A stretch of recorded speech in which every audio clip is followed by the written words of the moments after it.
Hadirin jamaah yang dirahmati Allah Subhanahu wa taala, pembahasan kita pada pagi hari ini yaitu kisah kelima, bab kelima tentang kisah Nabiullah Saleh alaihi salam. Hadirin jamaah yang dirahmati Allah Subhanahu wa taala, Nabi Saleh ini diutus oleh Allah Subhanahu wa taala kepada kaum Tsamud, yaitu salah satu kabilah Arab. Saya pernah jelaskan kemarin bahwasanya kaum Ad dan Tsamud itu adalah kabilah Arab. Nabinya Nabi Hud dan Nabi Saleh juga bangsa Arab.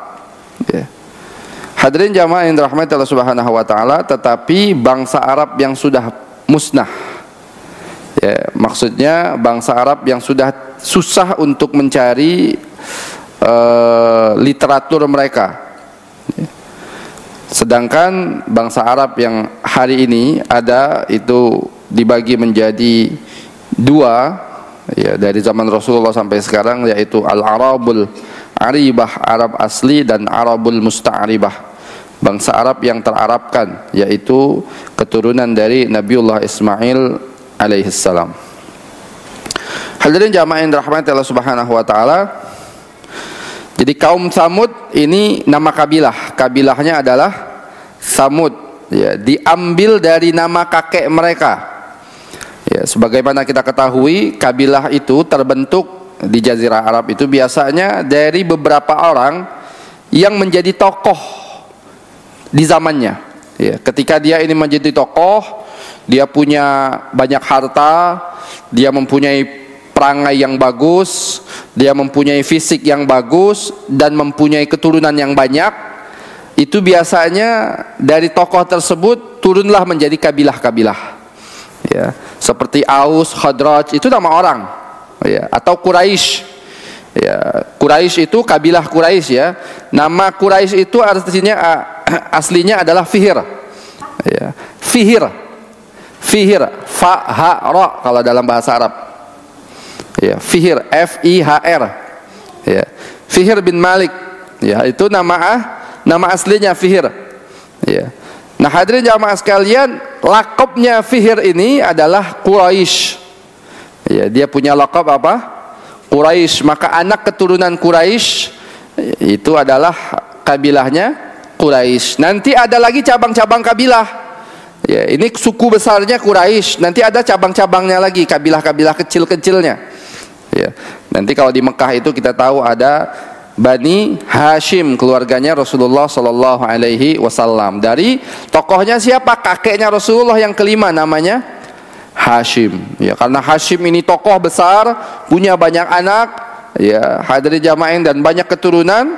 Dia juga orang kaya besar, jadi kabilah namanya Bani Hashim. Ada Bani Umayyah, itu keluarganya Abu Sufyan, keluarganya Utsman bin Affan, disebut dengan Bani Umayyah. Ada Bani Makhzum, itu keluarganya Abu Jahal, keluarganya Umar bin Al-Khattab, keluarganya Khalid ibn Al-Walid, itu dari Bani Makhzum. Ada Bani Taim, itu keluarganya Abu Bakar As-Siddiq radhiyallahu anhu, itu dari Bani Taim. Nah, hadirin jamaah yang dirahmati Allah Subhanahu wa taala, kemudian dia menjadi kabilah. Tsamud itu dinisbatkan kepada kakek kabilah ini, yang bernama Tsamud, saudaranya Judais di sini disebutkan. Keduanya, Tsamud dan Judais ini adalah putranya Abir. Putranya siapa? Abir bin Iram bin Sam bin Nuh. Jadi Tsamud bin Abir bin Iram bin Sam bin Nuh. Jadi sebagaimana kita pernah bahas juga, saya ulangi sedikit, bahwasanya bangsa Arab itu dan beberapa bangsa yang lainnya selain bangsa Arab, termasuk bangsa Babilonia dan Romawi, itu dari keturunan Sam bin Nuh. Dari keturunan apa? Sam bin Nuh. Yang kemudian menjadi bangsa Arab. Ada nanti dari keturunan yang lain, Ham, jadi anak Nabi Nuh yang hidup itu Sam, Ham, dan Yafith. Yafith ini kemudian menjadi bangsa Ethiopia atau bangsa yang berkulit hitam, bangsa Habasyah, itu dari Yafith. Hadirin jamaah yang dirahmati Allah Subhanahu wa taala, ya. Bangsa Samud ini, ya, mereka adalah satu kabilah bangsa Arab yang menetap di daerah bebatuan yang terletak antara Hijaz dan Tabuk. Ya, terletak antara Hijaz dan Tabuk. Hijaz itu mana, Bu? Hijaz itu ya satu kawasan di pinggir Jazirah Arab. Kalau sekarang itu masuklah Mekah, Madinah, Jeddah. Itu dulu satu kawasan namanya Hijaz. Ya. Ada Najd. Ya, Najd itu di sebelah Hijaz.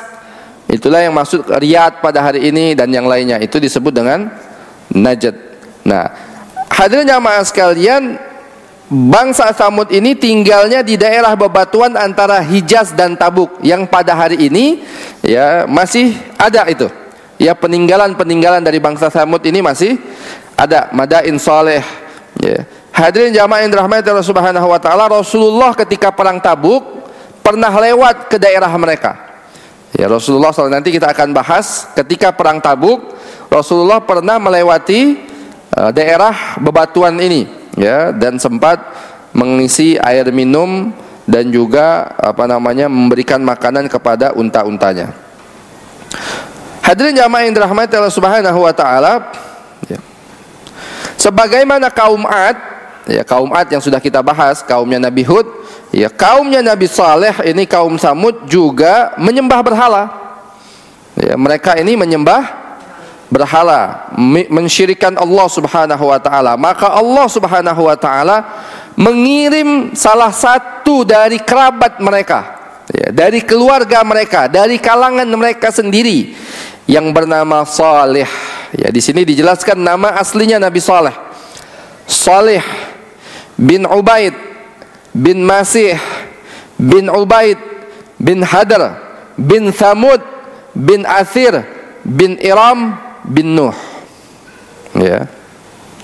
Allah Subhanahu wa taala mengutus Nabiullah Saleh alaihi salam kepada kaum Samud ini agar mereka ini tidak mensyirikan Allah Subhanahu wa taala, mentauhidkan Allah Subhanahu wa taala, dan kemudian Allah akan berikan mukjizat kepada Nabiullah Saleh ini berupa unta yang keluar daripada sebuah batu.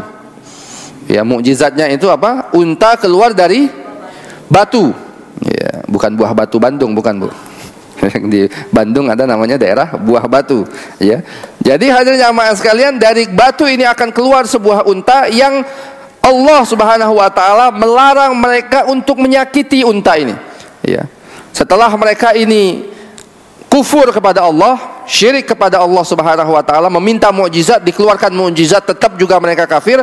Kemudian Allah minta, jangan kalian sakiti unta ini. Ternyata hadirin jamaah sekalian, mereka membunuh unta Nabiullah Saleh ini, ya. Kemudian ya, Allah Subhanahu wa taala menurunkan azab yang sangat pedih kepada mereka dengan suara yang menggelegar begitu besar dan bumi ini bergoyang. Ya, gempa bumi. Selain suara yang sangat besar, kemudian membuat bumi ini bergoyang, yang menyebabkan seketika itu juga orang-orang kafir ini meninggal dunia, ya, mati. Begitulah hadirin jamaah yang dirahmati Allah Subhanahu wa taala secara singkat, ya, kisah Nabiullah Saleh yang akan kita bahas secara lebih detail lagi setelah pembahasan setelah ini. Hadirin jamaah sekalian, selanjutnya ada pembahasan tentang kisah Nabiullah Saleh di dalam Al-Qur'an. Ya, Allah Subhanahu wa taala bercerita tentang Nabiullah Saleh itu di banyak tempat di dalam Al-Qur'an. Di dalam surat Al-A'raf ayat 73 sampai 79, surat Hud, surat Al-Hijr, surat Al-Isra, ya, surat Asy-Syu'ara, surat An-Naml, surat Fussilat, ya, juga menceritakan tentang, ya, Nabiullah Saleh, Nabiullah Hud dan juga Nabiullah Saleh, surah Al-Qamar, Asy-Syams, Ibrahim dan yang lainnya. Hadirin jamaah sekalian, kita akan membaca, ya, salah satunya saja, yaitu kisah Nabiullah Saleh di dalam Al-Quran yang Allah Subhanahu wa taala ceritakan kepada kita dalam surat Al-A'raf ayat 73 sampai 79. Silakan dibuka. Surat Al-A'raf ayat 73 sampai 79.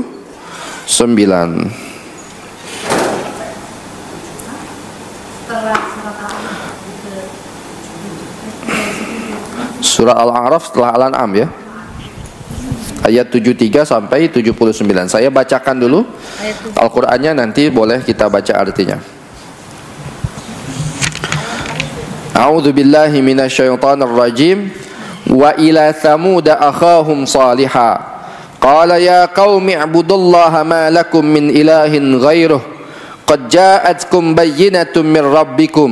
Hadhihi naqatullahi lakum ayatan fadharuha ta'kul fi ardillahi wa la tamassuha bisu'in fayakhudhukum 'adzabun alim. Wadhkuru idh ja'alakum khulafa'a min ba'di 'adi wa bawwa'akum fil ardi tattakhidhuna min suhuliha qusura wa tanhituna al-jibala buyuta fadhkuru ala Allahi wa la ta'thaw fil ardi mufsidin. Qala al-mala'u alladhina istakbaru min qaumihi alladhina istud'ifu liman amana minhum ata'lamuna anna salihan mursalun min rabbih qalu inna bima ursila bihi mu'minin. Qala alladhina istakbaru inna billadhi amantum bihi kafirun fa'aqaru an-naqata wa'ataw an amri rabbihim wa qalu ya salihu tina bima ta'iduna in kunta minal mursalin. فأخذتهم الرجفة فأصبحوا في دارهم جاثمين فتولى عنهم وقال يا قوم لقد أبلغتكم رسالة ربي ونصحت لكم ولكن لا تحبون الناصحين. Surat Al-A'raf ayat 73 sampai 79. Silakan dibaca terjemahnya.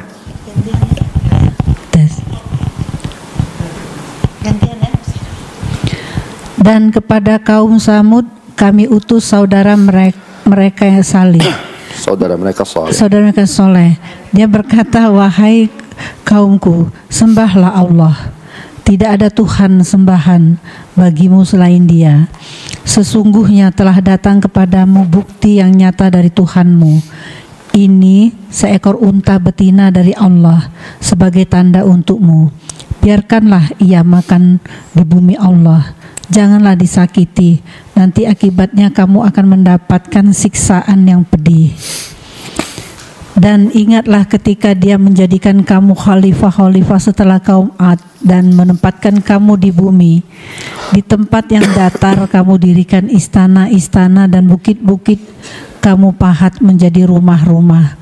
Maka ingatlah nikmat Allah dan janganlah kamu membuat kerusakan di bumi.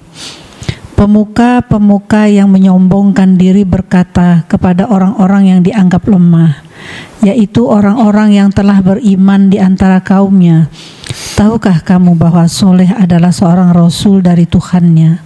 Mereka menjawab, sesungguhnya kami percaya kepada apa yang disampaikannya.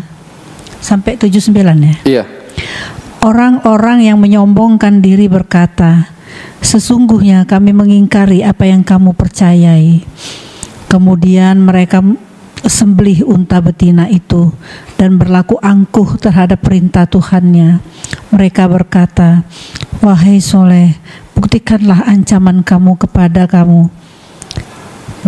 Jika benar engkau salah seorang Rasul. Lalu datanglah gempa menimpa mereka dan mereka pun mati bergelimpangan di dalam runtuhan rumah mereka.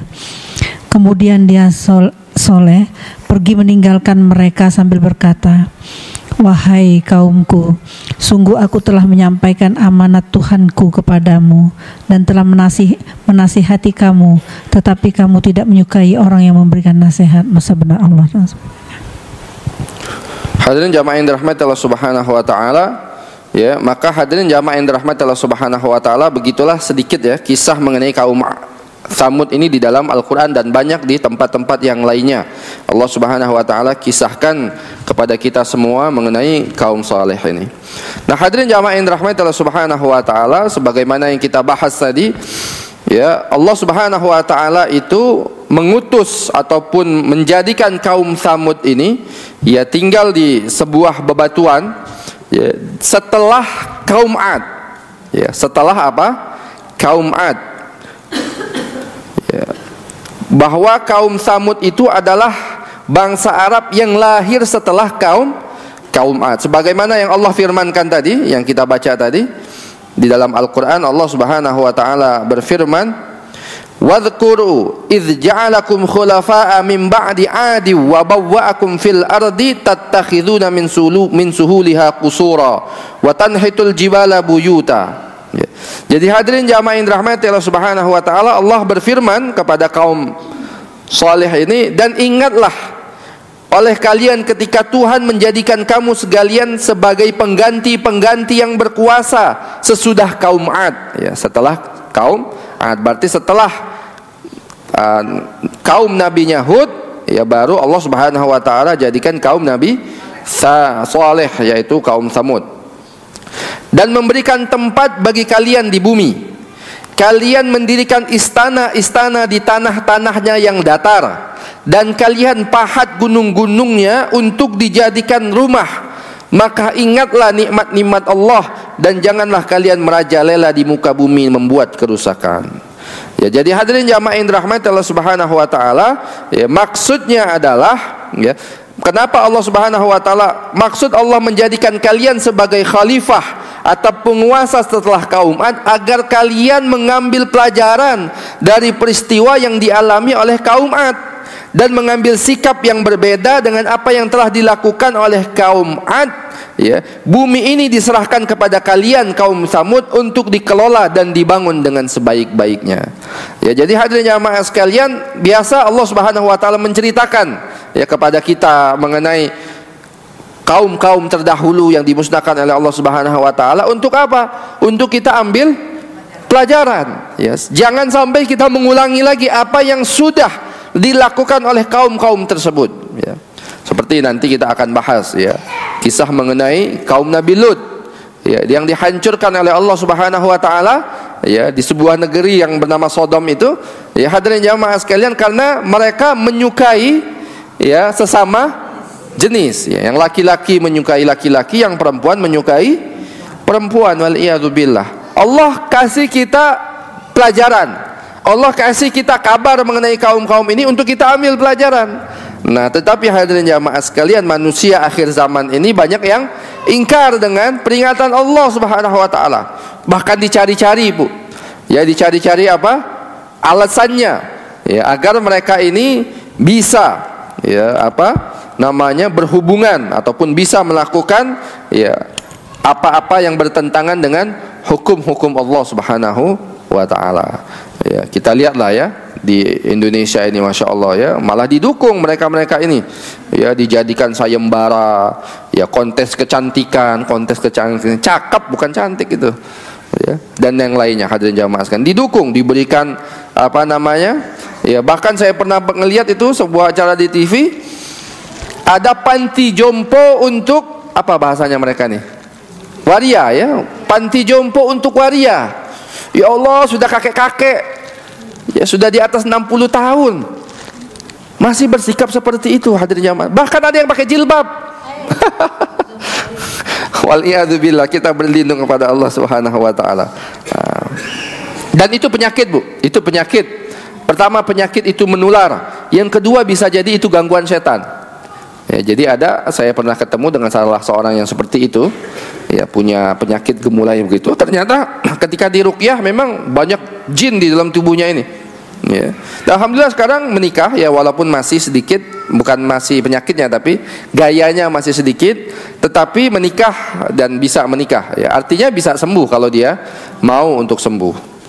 Nah, hadirin jamaah yang dirahmati Allah Subhanahu wa taala, jadi Allah jadikan pelajaran kepada kaum saleh ini untuk dia mengambil pelajaran bagi, ya, apa yang Allah timpakan kepada kaum 'Ad yang dihancurkan oleh Allah Subhanahu wa taala terlebih dahulu. Ya, dan Allah Subhanahu wa taala, ya, memberikan berdakwah kepada mereka itu. Nabi Saleh berdakwah kepada mereka ini, mengingatkan mereka dengan nikmat-nikmat Allah yang Allah berikan kepada mereka, ya. Dan mereka ini kan Allah Subhanahu wa taala berfirman, dan kalian pahat sebagian dari gunung-gunung untuk dijadikan rumah-rumah dengan rajin. Jadi mereka ini tekun, ya, ulet, kemudian apa? Telaten gitu. Ya, kita bisa bayangkan, Bu, rumahnya itu bukan dari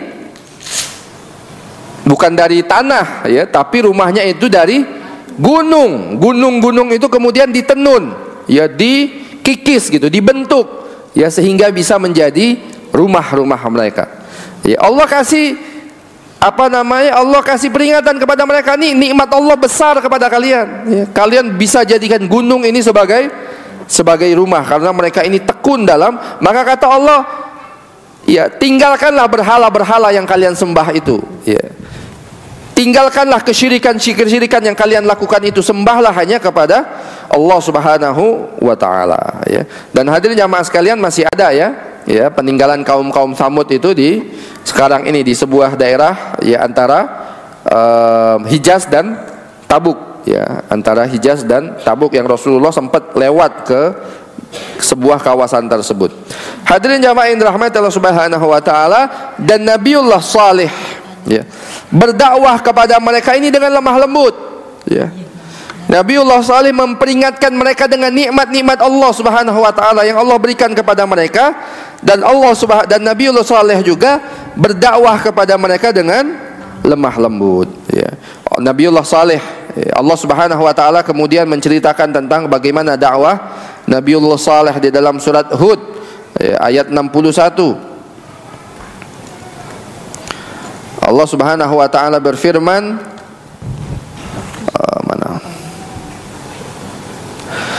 wa ila Thamud akhahum salihah. Ya, kata Allah, dan kepada kaum Thamud saudara mereka yang saleh. Nah, ini hadirin jamaah sekalian, hampir semua para rasul itu diutus kepada nabi, diutus kepada kaumnya adalah dari bangsa mereka sendiri. Ya, dari bangsa mereka sendiri. Kaum saleh, kaum Nabi Saleh diutus oleh Allah Subhanahu wa taala dari kaum Thamud, dari saudara mereka sendiri. Wa ila akhahum, dan kepada saudara mereka ya salihah yang bernama Saleh. Kaum Ad, ya Nabi Hud juga diutus dari saudara bangsa mereka sendiri. Nabi Muhammad juga seperti itu, diutus oleh Allah Subhanahu wa taala dari bangsa mereka, dari bangsa Quraisy ya, kepada, dan nanti yang beda Nabi Muhammad SAW dengan nabi yang lainnya itu hanya diutus kepada kaum-kaum tertentu. Ya, Nabi Hud diutus kepada kaum Ad, Nabi Saleh diutus kepada kaum Thamud, tapi Nabi Muhammad SAW diutus kepada seluruh alam, rahmatan lil alamin, ya kepada semua manusia. Ya. Maka hadirin jamaah yang dirahmati Allah Subhanahu wa taala, ini pelajaran kepada kita ya sebagai seorang dai, bahwasanya kita harus menjadi bagian daripada masyarakat kita. Huwallazi, ketika Allah berbicara kepada Nabi Muhammad, huwallazi ba'atsa fil ummiyina rasulam minhum, dan dialah Allah yang mengutus seorang nabi kepada mereka, minhum ya dari kalangan mereka. Jadi hadirin jamaah yang dirahmati Allah, karena itulah orang-orang kafir Quraisy itu tidak bisa menyerang kepribadian Nabi Muhammad, karena mereka tahu bagaimana kepribadian Nabi Muhammad, nggak bisa ya. Sedangkan tuduhan-tuduhan itu hanya tuduhan-tuduhan buatan mereka, karena mereka tahu Nabi Muhammad itu seorang yang jujur, ya memang bermasyarakat, kalau berdagang jujur, kalau dititip amanah selalu menyampaikan amanah, ya tidak pernah berdusta. Ya, maka hadirin jamaah sekalian, pelajaran kepada kita bahwasanya kita juga sebagai seorang dai mengajak manusia kepada Allah Subhanahu wa taala juga harus menjadi bagian daripada masyarakat kita. Ya, jangan kemudian kita terisolasi dari masyarakat kita, menjauh dari masyarakat kita yang menyebabkan kita susah untuk berdakwah kepada mereka. Harus menjadi bagian daripada masyarakat kita. Ya. Maka hadirin jamaah sekalian, Allah berfirman, wa ila Thamud akhahum salihah. Ya. Dan kepada kaum Thamud saudara mereka Allah mengutus seorang bernama Saleh. Ya. Apa kata Nabi Allah Saleh? Qala ya qaumi ibudullaha ma lakum min ilahin ghairuh. Ya. Wahai kaumku, sembahlah Allah. Ya. Sekali-kali tidak ada Tuhan selain Dia. Dia yang telah menciptakan kalian. Huwa ansha'akum minal ardi. Dialah yang menciptakan kalian ya dari bumi dan menjadikan kalian sebagai pemakmurnya. Jadi hadirin jamaah sekalian, ya Nabiullah Saleh ini berdakwah dengan lemah lembut, sebagaimana Nabi Nuh juga di awal dakwahnya berdakwah dengan lemah lembut, sebagaimana Nabi Muhammad juga berdakwah kepada kaumnya dengan lemah lembut. Ya. Maka hadirin jamaah yang dirahmati Allah Subhanahu wa taala, dengan kata-kata yang indah, dengan keluasan, ya, dengan kemudahan. Rasulullah itu bersabda kepada Muaz bin Jabal, Ya, Mu'adz bin Jabal salah seorang sahabat Rasulullah SAW yang diutus oleh Rasulullah menuju Yaman, ya, karena banyaknya penduduk Yaman yang masuk Islam disebabkan karena salah seorang, ya, raja mereka. Rasulullah sudah mengetahui kematian raja Persia ketika itu. Ya, kalau kita meneliti tentang surat-surat Rasulullah kepada bangsa Persia, ya, raja Persia mati terlebih dahulu, Kisra ini. Ya, utusan bangsa Persia dua orang ini dari Yaman, kata Rasulullah, "Kau kembali lagi besok." Ya, ternyata besoknya kembali lagi. Rasulullah mengatakan, "Tuhanmu," yaitu orang Persia ini, ya, raja Kisra Persia ini, "sudah dibunuh oleh Tuhanku." Ya, sudah dicabut nyawanya oleh Tuhanku. Maka dua orang ini kaget, ya, maka mereka pulang. Ya. Ketika mereka pulang ke Yaman, memberitahukan kepada yang mengutus mereka, ya, Muhammad tadi memberitahu bahwasanya raja kita Kisra sudah dibunuh. Ternyata tidak lama setelah itu sampai kabar yang membunuh, ya, rajanya Kisra ini, rajanya Persia yaitu Kisra ini adalah anaknya sendiri. Jadi terjadi kudeta militer yang dilakukan oleh anaknya. Ya, hadirin jamaah sekalian, yang menyebabkan, ya, orang Yaman ketika itu, penguasa Yaman masuk Islam, dan akhirnya Rasulullah mengutus salah seorang sahabat untuk mengajarkan Islam kepada penduduk Yaman. Ya, namanya adalah Mu'adz bin Jabal. Ini sahabat Rasulullah yang diutus oleh Rasulullah untuk berdakwah ke Yaman. Kata Rasulullah SAW kepada Mu'adz bin Jabal, "Ya Mu'adz, yassiru basyiru," apa? "Ya wahai Mu'adz, yassiru wala tu'assiru." Wahai Mu'adz, permudahlah, jangan engkau persulit. Basyiru wala tunaffiru, berilah kabar gembira dan janganlah engkau takut-takuti. Nah, jadi dakwah itu dengan mempermudah, ya, tapi jangan juga meremehkan. Nah, ini lain lagi masalahnya, meremehkan syariat itu tidak boleh, tapi mempermudah itu boleh. Basyiru, dan berilah kabar gembira, berilah kesenangan, wala tunaffiru, dan janganlah manusia itu ditakut-takutin. Seperti itu, Bu, ya. Dan Nabiullah Saleh juga berdakwah kepada kaumnya ini dengan lemah lembut, ya. "Ya wahai Tuhanku, sembahlah Allah Subhanahu wa taala, Dialah menciptakan kalian dari bumi dan memberikan kalian banyak nikmat." Ya, selalu Nabiullah Saleh berdakwah kepada kaumnya, ya. Tapi hadirin jamaah yang dirahmati Allah Subhanahu wa taala, sebagaimana sifat, ya, kaum-kaum yang kemudian, hadirin jamaah yang dirahmati Allah Subhanahu wa taala, dihancurkan oleh Allah Subhanahu wa taala ini, mendustakan para rasul yang diutus kepada mereka. Maka, ya, kaum Nabi Saleh ini kemudian, ya, mendustakan Nabiullah Saleh, bahkan menuduh Nabiullah Saleh sebagai orang yang terkena sihir, ya, sebagai orang yang terkena sihir. Mereka berkata kepada Nabiullah Saleh, "Qalu innama anta minal musahharin." Ya. Mereka berkata, "Innama anta minal musahharin." Sesungguhnya engkau ini adalah seseorang yang terkena sihir. Ya. Berdakwah kepada Allah malah dituduh terkena sihir. Kenapa mereka ini menolak dakwah Nabiullah Saleh? Allah mengabadikan di dalam Al-Quran, di dalam surah Asy-Syu'ara, Allah mengatakan, "Ma anta illa basyarum mithluna." Ya. Tidaklah engkau ini kecuali manusia seperti kami. "Fa'ti bi ayatin in kunta minas shadiqin." Maka datangkanlah dengan tanda-tanda, in kunta minas shadiqin, kalau engkau ini memang termasuk orang-orang yang benar. Ya, jadi hadirin jamaah yang dirahmati Allah Subhanahu wa taala, ya, Nabiullah Saleh berdakwah mengajak mereka kepada Allah Subhanahu wa taala dengan lemah lembut, tetapi kaum Nabiullah Saleh malah mendustakan Nabiullah Saleh dengan mengatakan Nabiullah Saleh adalah tukang sihir atau penyihir, ya, atau terkena sihir, dan yang banyak yang lainnya. Ya, sebagaimana Nabi Muhammad SAW ketika mendakwahkan kepada agama Allah Subhanahu wa taala juga banyak dituduh yang macam-macam, dituduh gila, dia dituduh apa lagi? Penyihir, dituduh apa lagi? Pembohong. Ya, jadi kalau kita cuma dituduh radikal aja, ya mudahlah, itu kecil, ya. Nabi Muhammad SAW dituduhnya penyihir, ya, dituduhnya bahkan gila. Ya, kita nggak pernah ada yang mengatakan kita orang gila, kan nggak pernah, Bu. Ya. Ada juga yang bunuh ulama, ya, tiba-tiba dituduh gila, ya.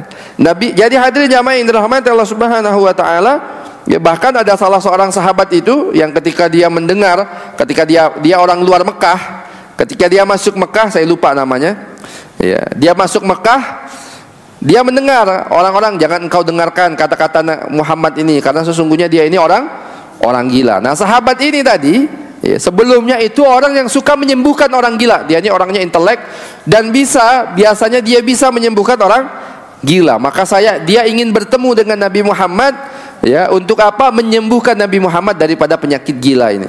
Nah, ternyata ketika dia berdakwah, ketika dia datang kepada Nabi Muhammad, didakwahi oleh Nabi Muhammad, dibacakan ayat Al-Quran kepada Nabi Muhammad, maka dia mengatakan sesungguhnya ini bukan perkataan orang yang gila, tapi ini adalah perkataan wahyu dari Allah Subhanahu wa taala, dan akhirnya sahabat tersebut masuk Islam.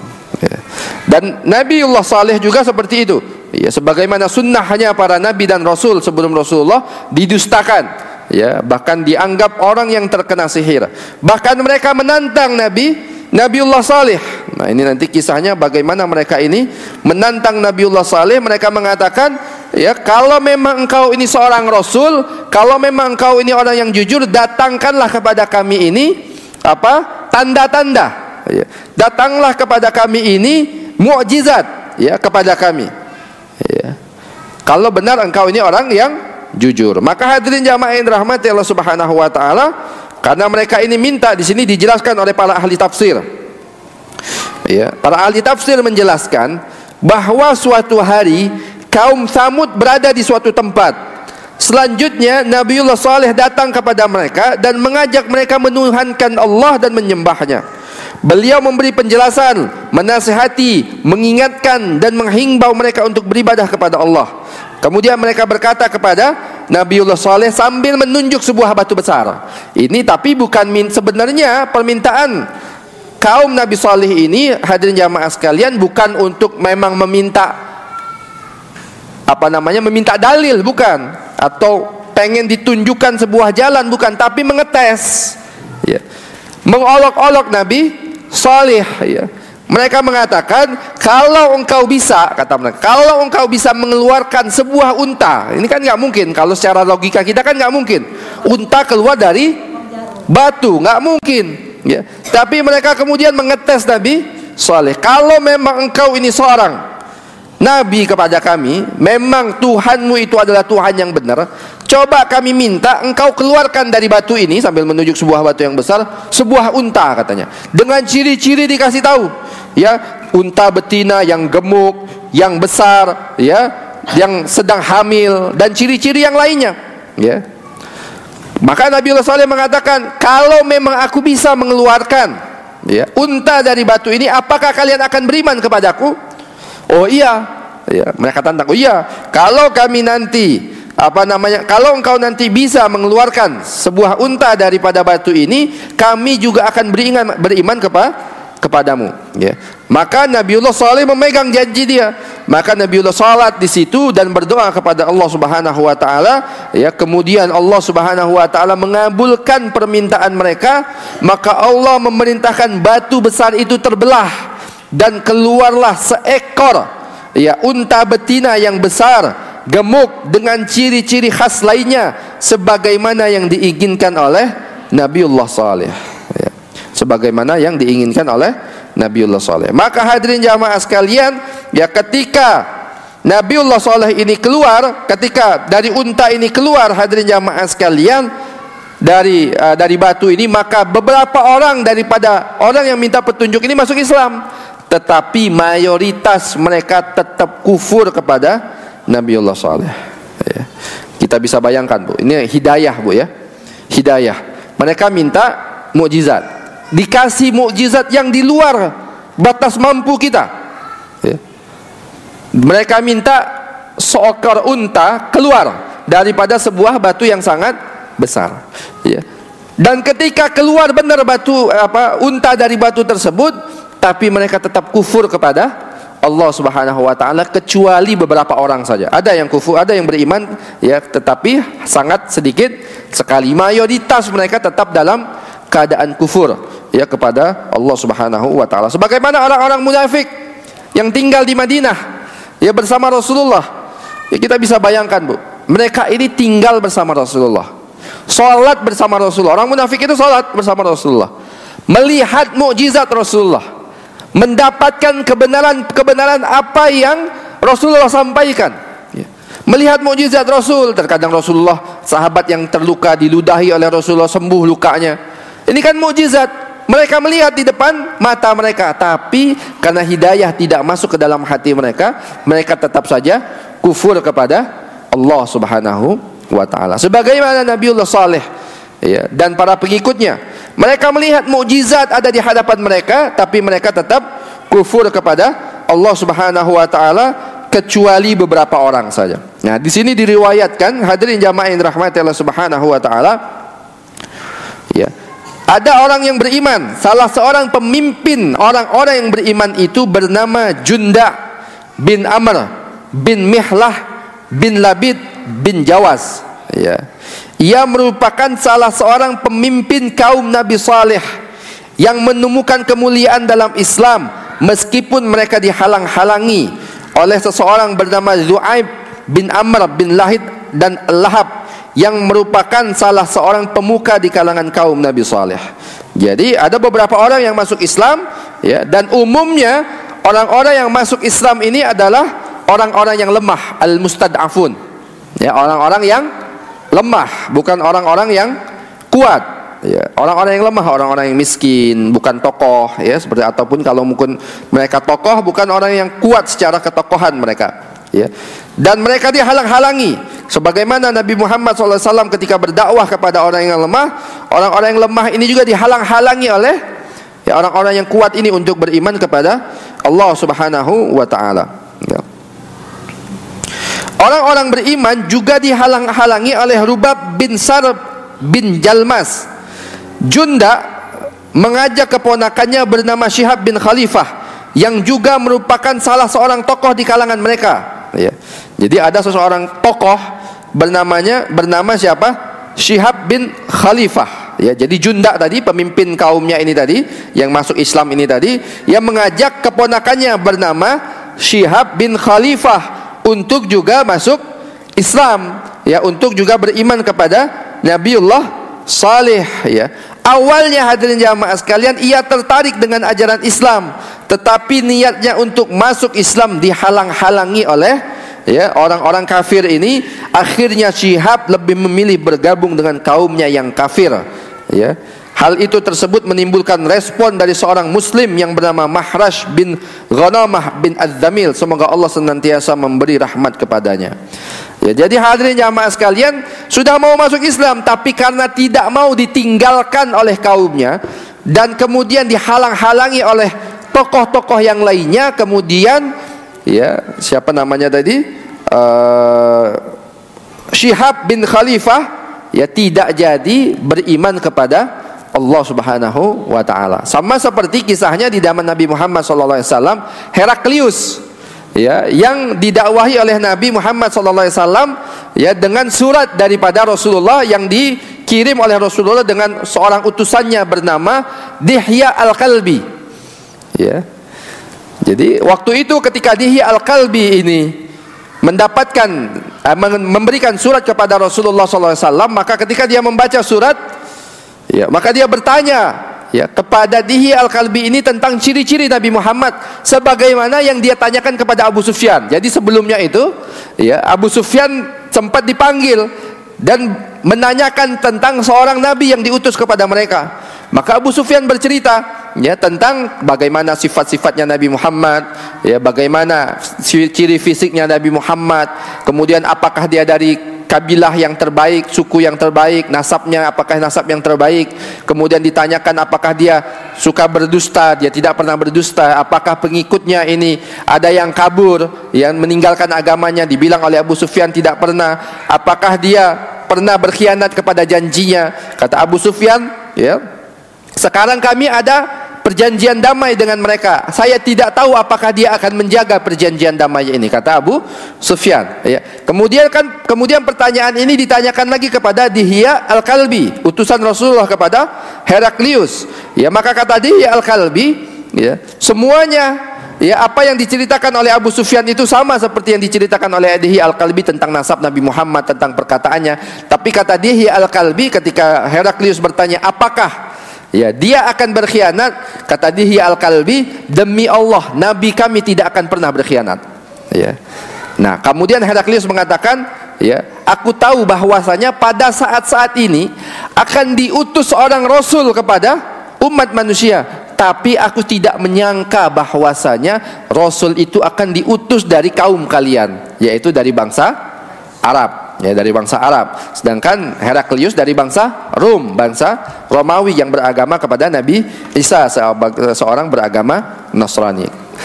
Ya, Quraisy, ya, dari bangsa Arab. Ya, Quraisy itu bangsa Arab. Maka hadirin jamaah yang dirahmati Allah Subhanahu wa taala, akhirnya Heraklius, ia beriman sesungguhnya dalam hati. Kemudian Heraklius menyuruh Dihya Al-Kalbi untuk memberikan surat ini kepada salah seorang pastur, ya, pemimpin pastur, saya lupa namanya, ya. Diberikan kepada pastur ini. Pastur ini ketika membaca surat itu, hadirin jamaah sekalian, langsung syahadat. Asyhadu an la ilaha illallah. Dia tahu ini benar, apa yang disampaikan di dalam Injil benar, ya. Ada seorang nabi yang akan diutus oleh umat manusia dan sekaranglah tiba saatnya, ya. Dan hadirin jamaah, dari ciri-cirinya sama sebagaimana ciri-ciri Nabi Muhammad. Maka kepala pasturnya ini langsung beriman, ya. Dan ketika kepala pasturnya ini langsung beriman, mengumpulkan siapa namanya, pastur-pastur yang lain, ternyata kepala pasturnya ini langsung dibunuh. Oh, jadi langsung dibunuh, Bu. Ya, dia masuk Islam, ya, kemudian langsung dibunuh karena keislamannya itu. Akhirnya Heraklius mengumpulkan lagi, ya, pastur-pastur yang lainnya, ya, dan membacakan suratnya Rasulullah sallallahu alaihi wasallam, ya. Ya, ketika itu Heraklius sudah bersyahadat. Ya, ternyata pastur-pastur yang lain ribut. Ya, demi Allah, demi Tuhan, kami tidak akan meninggalkan agama Nasrani. Maka ketika pasturnya ini ribut, Heraklius takut kalau mereka ini dibunuh, nanti menyebabkan kerajaannya ini akan goncang, dan Heraklius takut dikudeta oleh rakyatnya, ya, oleh rakyatnya. Maka demi menjaga ketentraman dan kerajaannya, maka dia kembali lagi kepada, ya, agama Nasrani. Maka dia mengatakan, tidak, aku itu pura-pura saja masuk Islam, saya akan tetap beragama sebagaimana agamanya Isa Al-Masih. Maka ketika kisah ini dibawa oleh Dihya Al-Kalbi bertemu dengan Rasulullah SAW, kata Rasulullah, sesungguhnya Heraklius itu adalah musuhnya Allah. Jadi akhirnya Heraklius masih dalam keadaan kufur, hanya karena tidak mau ditinggalkan, ya, karena dunia, karena tidak mau ditinggalkan oleh rakyatnya, ya, oleh para pasturnya, yang kemudian menyebabkan keguncangan terhadap kerajaannya ini. Sama sebagaimana yang kita kisahkan tadi, ada seseorang yang sebenarnya sudah tertarik terhadap Islam, ya, tetapi dia tidak mau masuk kepada Islam karena tidak mau ditinggalkan oleh kaum-kaum yang lainnya. Jadi ini memang Masya Allah, ya, dakwah Islam ini luar biasa, ya. Kalau memang kita bisa istiqamah di dalam agama ini, Masya Allah, ya, fitnah dan ujian datang kepada kita ketika kita istiqomah di dalam agama Islam ini. Dan hadirin jamaah yang dirahmati Allah Subhanahu wa taala, ya, ketika melihat itu tadi kan beberapa orang beriman, ya. Ketika melihat unta keluar daripada batu ini, beberapa orang beriman. Tetapi memang yang beriman ini banyak dari orang-orang mustadafin, orang-orang yang lemah, ya, orang-orang yang lemah. Sedangkan tokoh-tokoh mereka tetap dalam kekufuran mereka, ya. Sebagaimana hadirin jamaah yang dirahmati Allah Subhanahu wa taala, di zaman Rasulullah juga seperti itu, ya.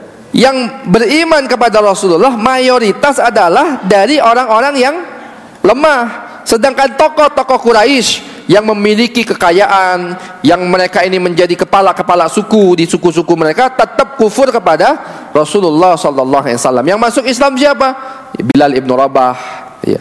Yasir dan keluarganya, Ammar bin Yasir dan keluarganya, ya. Kemudian Suhaib Ar-Rumi, ya. Dan orang-orang lemah di antara mereka, hadirin jamaah, yang kemudian mendapatkan siksaan daripada orang-orang Quraisy, ya. Sedangkan tokoh-tokoh Quraisy seperti Abu Jahal, seperti siapa? Abu Sufyan, kemudian Utbah ibn Rabi'ah, bahkan paman Rasulullah sendiri, ya, tokoh Bani Hashim yaitu Abu Lahab, ya, kufur kepada Allah dan Rasulullah sallallahu alaihi wasallam.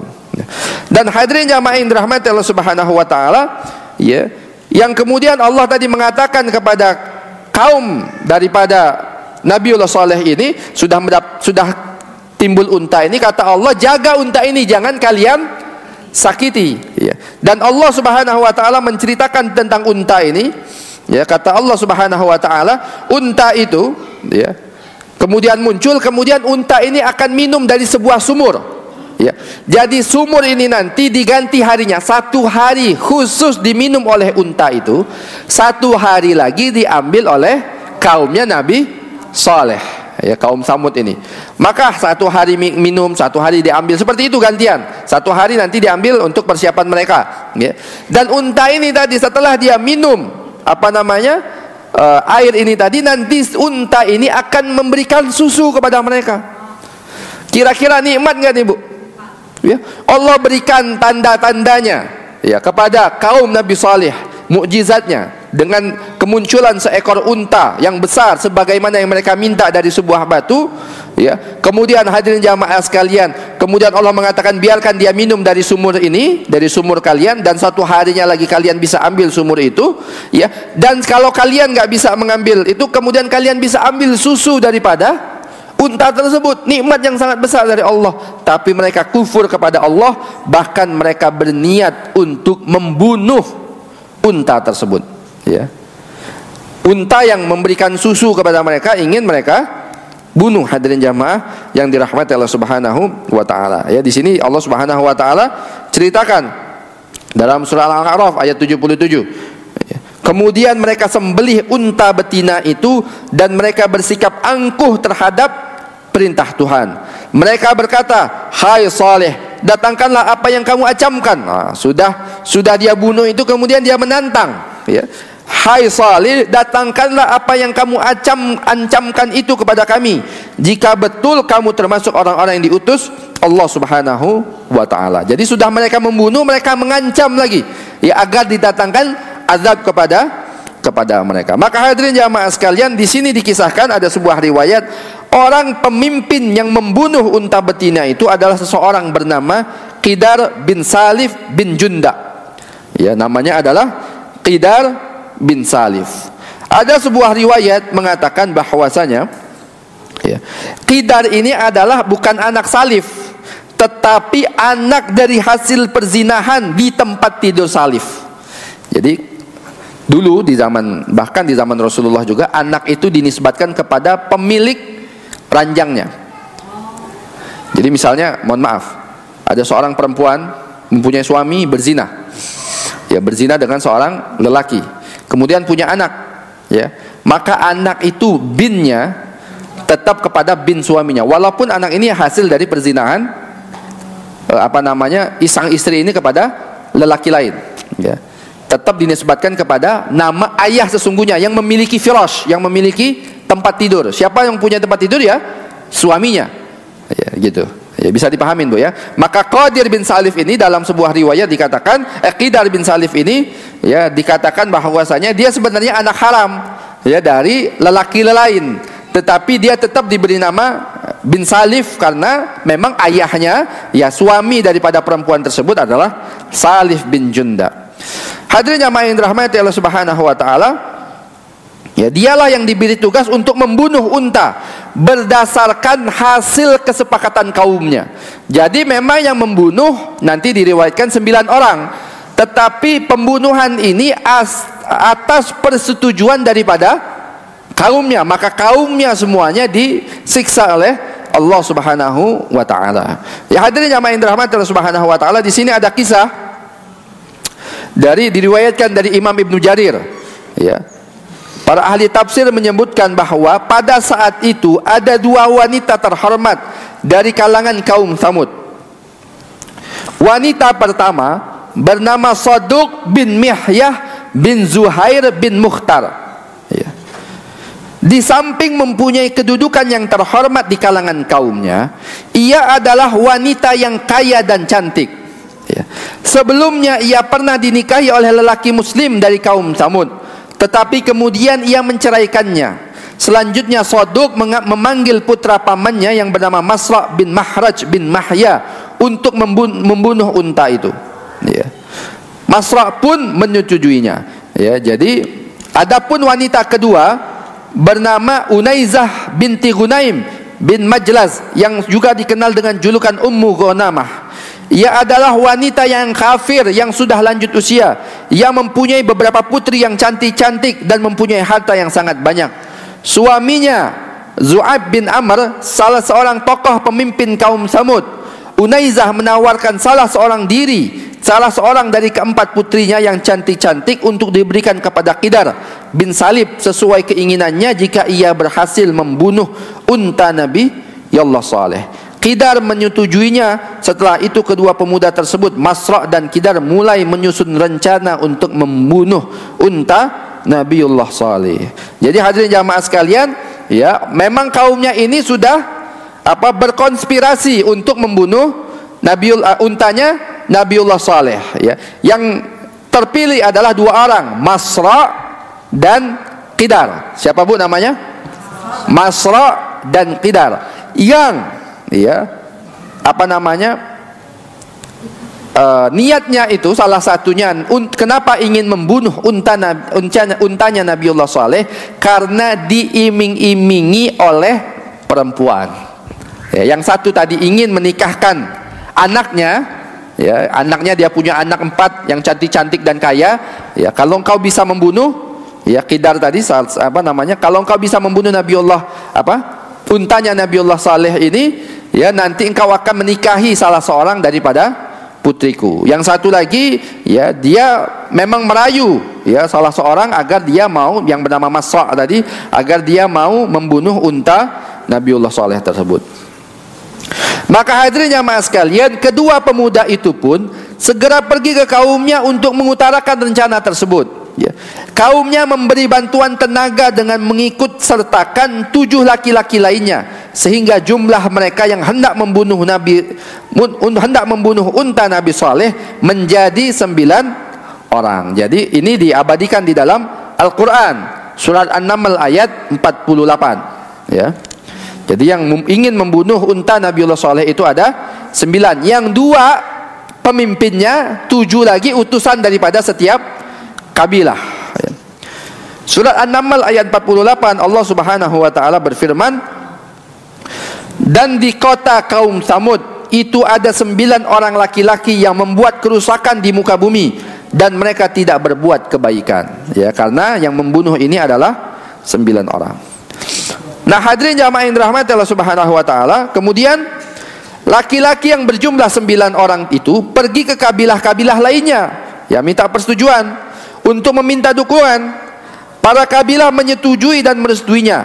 Akhirnya mereka berangkat dan mulai mengintai unta betina milik Nabi Saleh.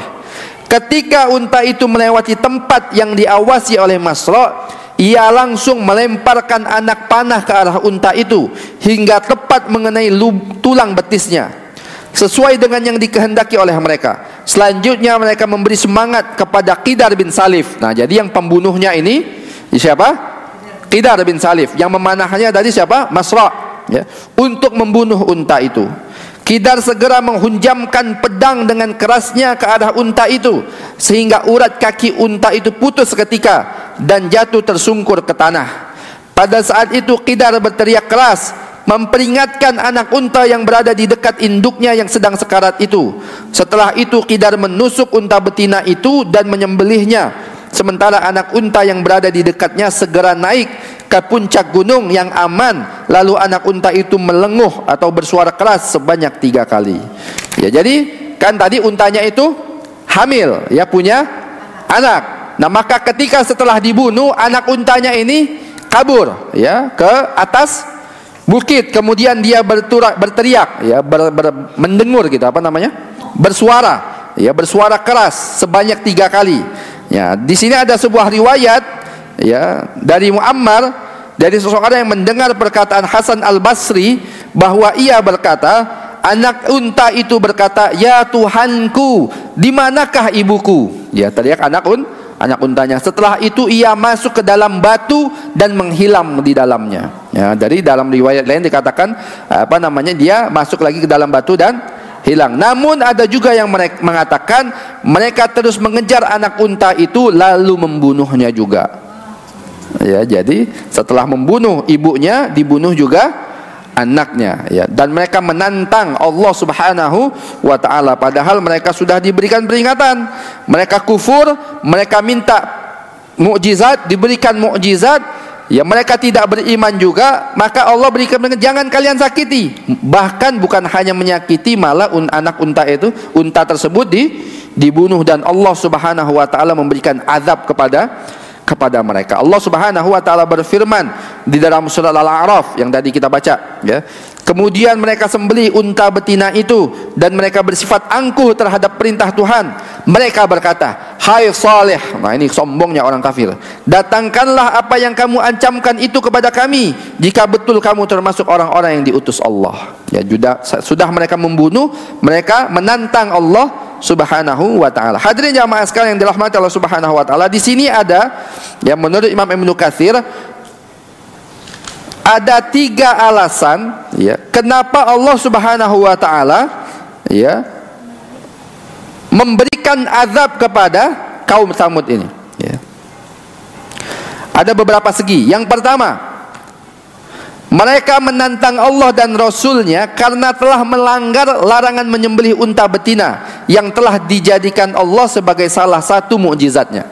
Ya tadi, ya, mereka menantang Allah Subhanahu wa taala. Yang kedua, mereka juga meminta Nabiullah Saleh untuk segera didatangkan azab, ya. Yang pertama tadi mereka melanggar aturan Allah. Yang kedua, sudah melanggar ini mereka juga meminta didatangkan azab. Yang ketiga, hadirin jamaah sekalian, mereka mendustakan Rasulullah, yaitu Nabi Allah Saleh, yang telah menunjukkan kepada mereka dalil yang jelas dan pasti atas kenabian dan kebenarannya.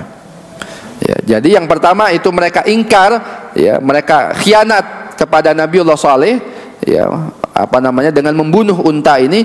Yang kedua, mereka memang menantang untuk didatangkan azab. Yang ketiga, mereka juga mendustakan Rasul yang mengajak mereka kepada Allah dan Rasulullah sallallahu alaihi wasallam, yaitu Nabiullah Saleh. Maka hadirin jamaah sekalian, berkaitan dengan kejadian tersebut, maka Nabiullah Saleh berkata kepada mereka, ya, bersukarialah kalian di semua rumah kalian selama 3 hari. Jadi ancaman kepada mereka itu, ya, kata Nabiullah Saleh, selama 3 hari. Setelah itu Allah Subhanahu wa taala akan menghancurkan kalian setelah 3 hari ini.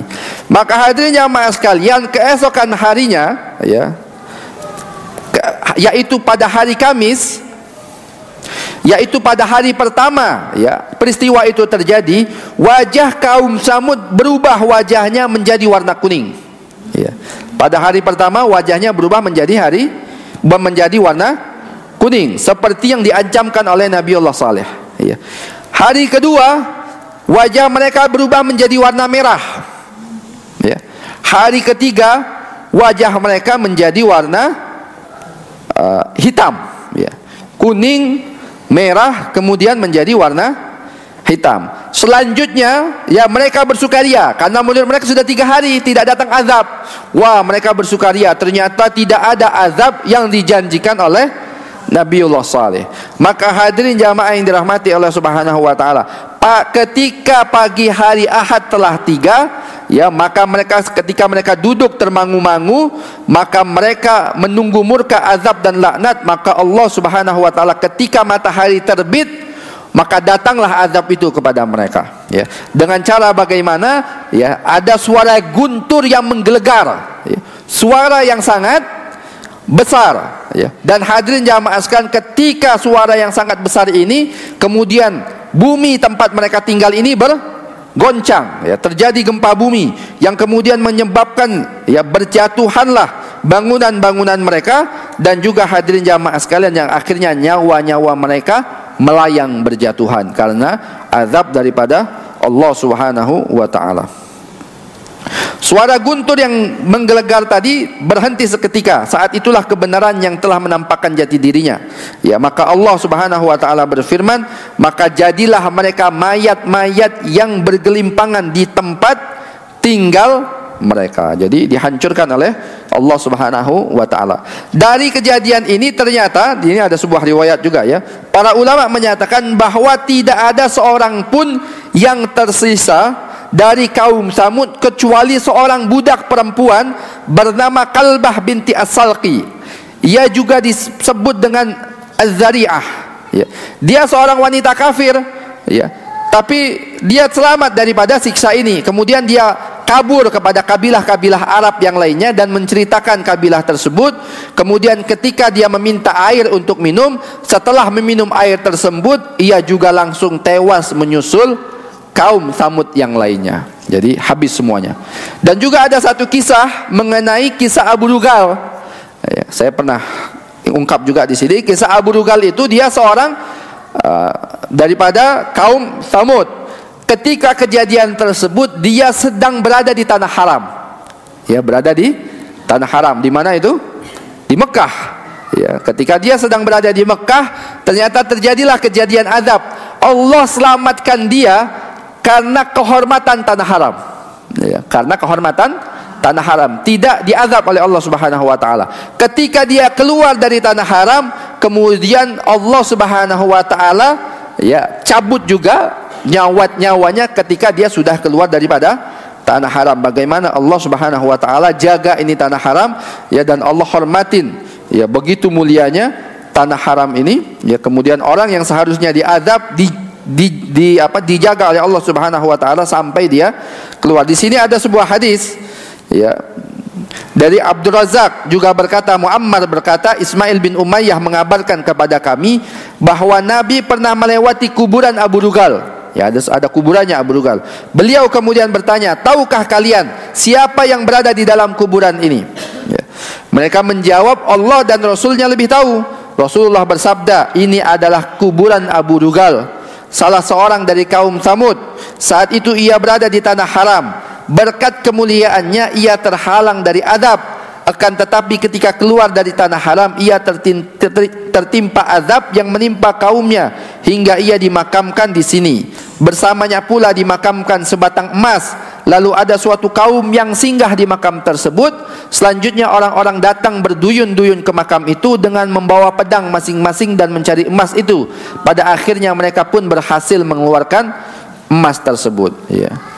Hadis ini diriwayatkan oleh Imam Ahmad dan juga Abu Daud, dan Imam Ibnu Katsir mengatakan hadis ini predikatnya Hasan Aziz. Hasan Aziz. Aziz itu artinya diriwayatkan oleh dua orang. Hadirin jamaah sekalian dirahmati Allah Subhanahu wa taala, dan akhirnya Nabiullah Saleh diselamatkan oleh Allah Subhanahu wa taala. Jadi Nabiullah Saleh diselamatkan, ya. Orang-orang yang tadi mendustakan Nabiullah Saleh dihancurkan, dan Nabiullah Saleh dan orang-orang yang beriman dengan Nabiullah Saleh diselamatkan oleh Allah Subhanahu wa taala. Allah berfirman di dalam surah Al-A'raf, ya, ayat 79, kata Allah, maka Saleh meninggalkan mereka secara seraya berkata, wahai kaumku, sesungguhnya aku telah menyampaikan kepada kalian semua amanah Tuhanku, dan aku telah memberikan nasihat kepada kalian, tetapi kalian tidak menyukai orang-orang yang memberi nasihat. Jadi Allah Subhanahu wa taala, ya, setelah kaumnya ini hancur, Nabiullah Saleh dan beberapa orang beriman diselamatkan oleh Allah Subhanahu wa taala. Sebagaimana, ya, ketika Rasulullah SAW berbicara kepada orang-orang yang terbunuh di dalam perang Badar. Ya, perang Badar, ya, setelah 3 hari terjadinya perang Badar dan kekalahan kaum musyrik, dan orang-orang yang musuh-musuh Islam ini dikumpulkan oleh Rasulullah dalam sebuah lubang, ya, dan menjadi kuburan massal. Di situ ada Abu Jahal, di situ ada siapa? Namanya Umayyah ibnu Khalaf, di situ ada juga Utbah ibnu Rabi'ah, ya, yang dikumpulkan semuanya dalam satu mayit, dalam satu tempat. Kemudian Rasulullah SAW berkata kepada mereka, ya, apakah kalian tidak mendapatkan kebenaran terhadap apa yang dijanjikan Tuhan kalian? Sesungguhnya aku telah mendapatkan kebenaran terhadap apa yang telah dijanjikan oleh Tuhanku kepadaku, ya. Maka Rasulullah SAW bersabda, ya, Rasulullah bersabda kepada orang-orang yang sudah di makam massal ini, ya, seburuk-buruk perlakuan kaum kerabat terhadap nabinya adalah kalian terhadap nabi kalian. Karena kenapa? Orang-orang yang terbunuh ini adalah kerabat nabi dari kaum Quraisy, ya. Sungguh kalian telah mendustakan kenabianku, sedangkan orang lain justru membenarkanku. Siapa orang lain ini? Orang lain yang dimaksud oleh Rasul dalam hadis ini siapa? Orang Ansor. Ya, kaum Aus dan Khazraj tidak ada hubungan persaudaraan dengan Rasulullah, tapi malah membela Rasulullah. Sedangkan mereka orang-orang Quraisy yang sesungguhnya mempunyai hubungan nasab dengan Rasulullah malah mendustakan Rasulullah SAW. Kalian telah mengusirku, sedangkan orang lain justru memberi perlindungan kepadaku. Ya, orang-orang Ansor memberikan perlindungan kepada Rasulullah SAW.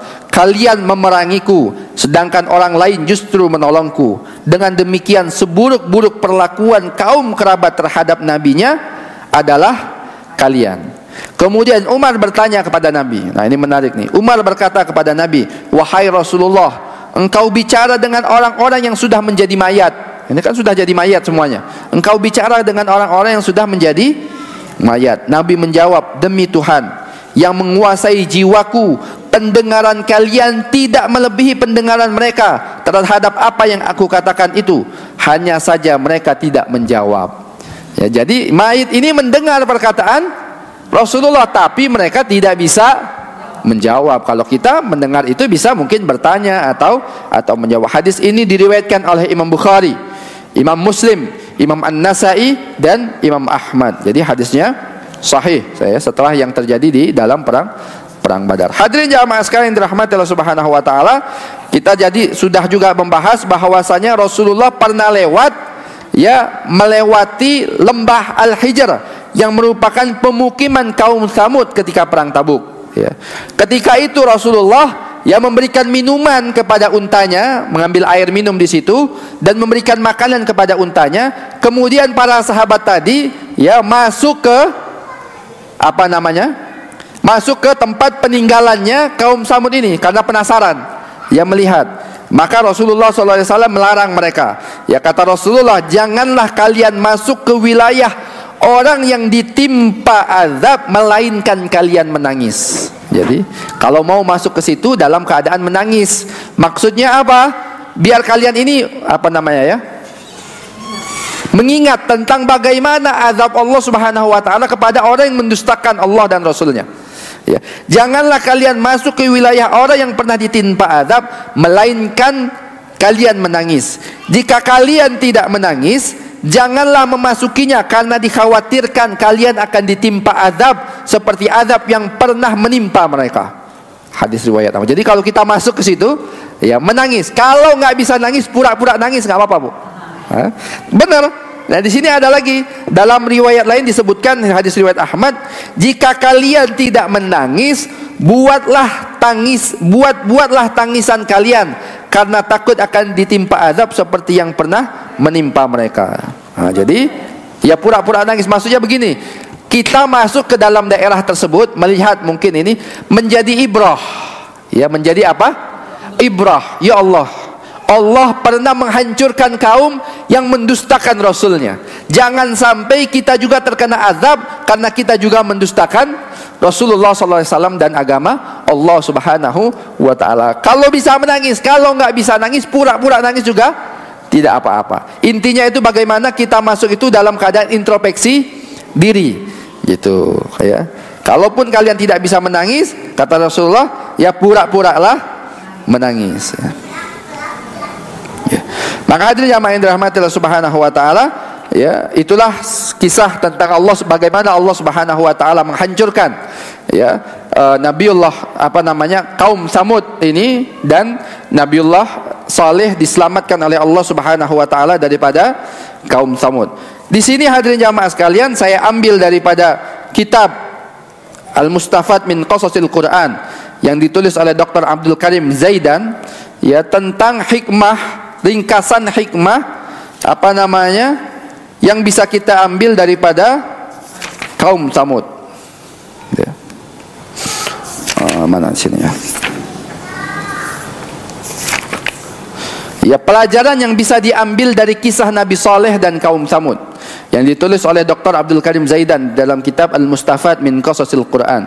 Yang pertama, seruan untuk beribadah hanya kepada Allah Subhanahu wa taala. Jadi hadirin jamaah sekalian, inti dakwah para nabi itu apa? Mengajak kepada tauhid. mengajak hanya menyembah kepada Allah dan tidak mensyirikkan Allah. Ini inti dakwahnya para nabi. Kalau kita melihat dakwah-dakwah nabi sebelum Rasulullah SAW seperti itu, ya nanti syariatnya beda-beda. Ya, syariatnya beda.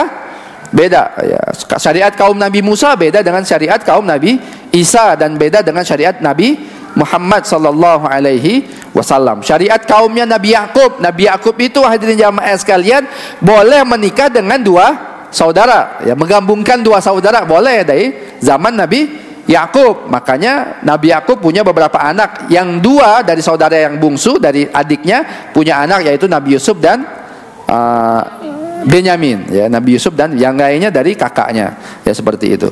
Tapi di zaman Nabi Muhammad tidak boleh antajma'u bainal ukhtayain, ya, mengumpulkan dua saudara tidak boleh. Di zaman Nabi Musa, hadirin jamaah sekalian, ya, orang Bani Israel kalau mau tobat, kalau kita kan sekarang kalau mau tobat gimana? Salat tobat kepada Allah Subhanahu wa taala cukup, ya, istighfar banyak-banyak, tidak mengulangi lagi perbuatan tersebut, itu taubat.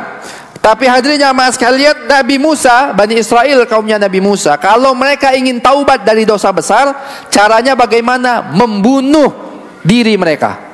Ayo, wow, lebih berat Pak, Bu, dari kita, Bu. Kalau mereka mau taubat dengan cara apa? Membunuh diri mereka. Nah, itu perbedaannya hanya syariat, tapi inti ajarannya tetap sama, yaitu apa?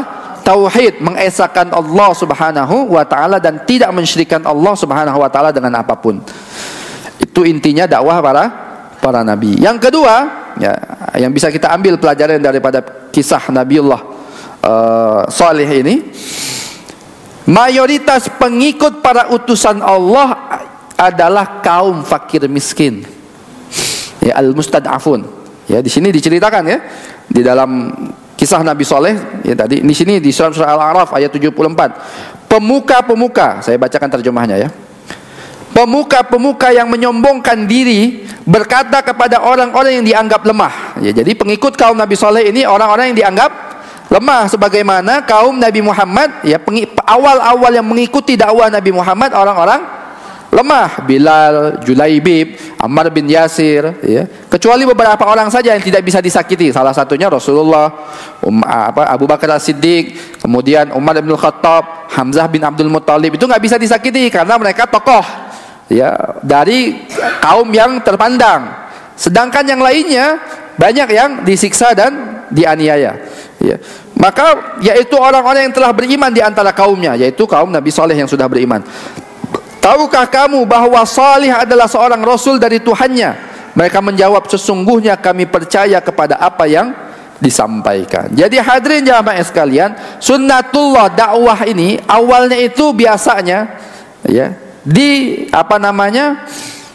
diikuti oleh orang-orang lemah, orang-orang miskin. Nanti baru masuk kepada orang-orang yang al-mala. Di dalam bahasa Al-Qur'an itu apa? Al-mala, para pembesar kaum. Sebagaimana Rasulullah yang pertama kali didakwahi oleh Rasulullah adalah orang-orang miskin, ya, yang kemudian ternyata orang-orang tokoh kafir Quraisy menentang dakwah Rasul, bahkan menghalangi manusia untuk beriman kepada Rasulullah sallallahu alaihi wasallam, yang akhirnya banyak di antara tokoh Quraisy ini yang akhirnya mati, ya, di dalam perang Badar dan yang lainnya. Dan walaupun ada juga nanti yang masuk Islam, salah satunya adalah Abu Sufyan, Ikrimah bin Abi Jahal, anaknya Abu Sufyan, Muawiyah bin Abi Sufyan. Kemudian mereka masuk Islam dan beberapa di antara mereka, ya, memiliki keislaman yang baik, ya. Maka hadirin jamaah sekalian, kita juga seperti itu. Ya, bagaimana dakwah kita ini untuk semua manusia, nggak pilih-pilih, orang kaya, orang miskin, pejabat, semuanya dakwah harus diberikan kepada siapa. Tapi jangan pernah kita tinggalkan orang-orang mustad'afin, orang-orang lemah ini, ya, kemudian lebih condong kepada dakwah orang-orang yang kaya atau orang-orang yang memiliki kehormatan. Ya, sebagaimana Rasulullah pernah ditegur oleh Allah ketika berbuka masam dengan Abdullah ibnu Ummi Maktum, ya, di dalam surat Abasa, ya, ketika Rasulullah sedang berdakwah kepada tokoh-tokoh Quraisy, ya, tokoh-tokoh kabilah Arab ketika itu, ternyata Abdullah ibnu Maktum datang kepada Rasulullah bertanya, ya, tentang masalah agama, dan Rasulullah berpaling karena Abdullah bin Ummi Maktum sahabat yang biasa, bahkan matanya buta. Abasa wa tawalla an ja'ahul a'ma. Dia ya bermuka masam dan berpaling ketika datang seorang buta kepada Rasulullah sallallahu alaihi wasallam. Ditegur oleh Allah karena lebih mengutamakan dakwah kepada orang yang besar kaum, kemudian melupakan orang-orang yang miskin. Jadi hadirin jamaah sekalian, dakwah ini kepada siapa saja, kepada orang kaya, kepada pejabat, kepada orang lemah. Tetapi memang yang harus kita punya perhatian khusus, yaitu orang-orang miskin di antara kita. Ini harus kita punya perhatian. Karena kenapa, Bu? Biasanya orang miskin ini, mohon maaf, ya orang-orang yang dengan kehidupan sederhananya ini hatinya lembut-lembut. Ya, saya Tahadus bin Nimas sering memberikan ceramah di kampung-kampung yang mohon maaf WC di rumahnya aja nggak ada.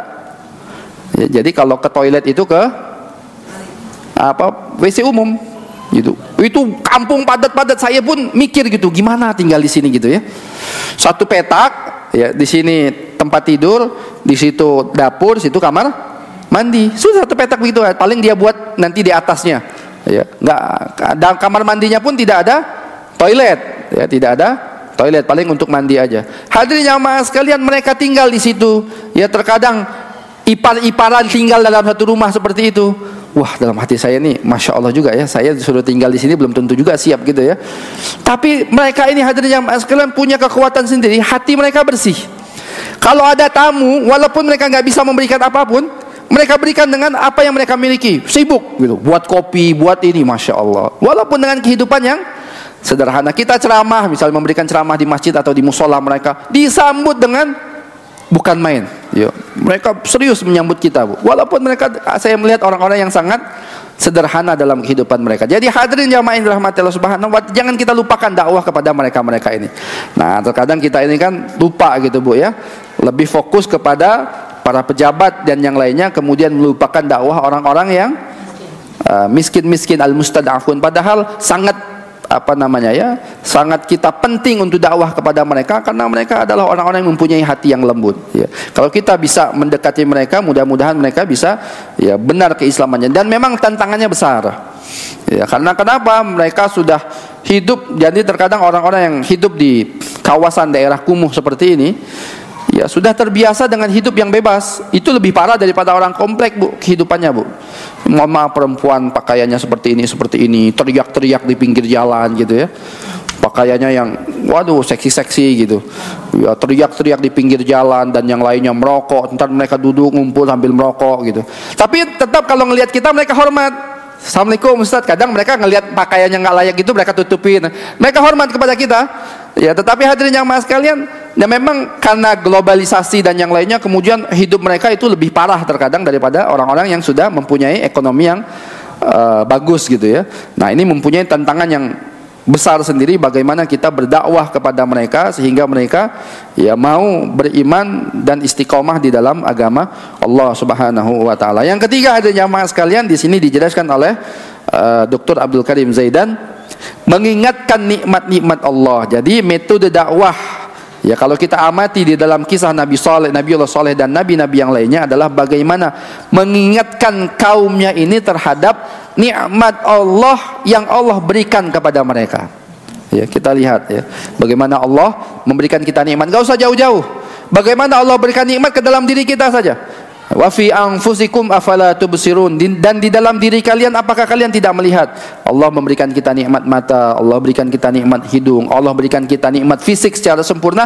Ingatkan itu ya, agar mereka mau beriman kepada Allah Subhanahu wa taala dan bersyukur dengan Allah, dengan apa yang telah diberikan oleh Allah Subhanahu wa taala atas nikmat-nikmatnya. Ini saja yang bisa saya sampaikan, kurang lebihnya mohon maaf. Jazakallahu khairan katsira. Sebelum saya tutup, kalau ada yang ditanyakan saya persilakan. Ayah. Ustadz, Assalamualaikum. Ustadz, saya mau tanya. Tadi Ustadz menceritakan sebetulnya ada 2 pertanyaan. Cuma pertanyaan yang pertama saya lupa. Pertanyaan yang kedua aja langsung. Mengenai Raja Heraklius. Tadi Ustadz katakan bahwa Heraklius tidak masuk Islam. Lalu pertanyaannya, siapa Raja Habasyah yang disolati secara gaib? Najasyi yang disolati secara gaib oleh Nabi Muhammad SAW. Itu Raja Najasyi namanya. Siapa itu namanya? Najasyi. Nama kerajaannya Habasyah. Habasyah itu di mana? Ethiopia. Di Ethiopia. Kalau yang Heraklius di Syam. Oh, di Syam.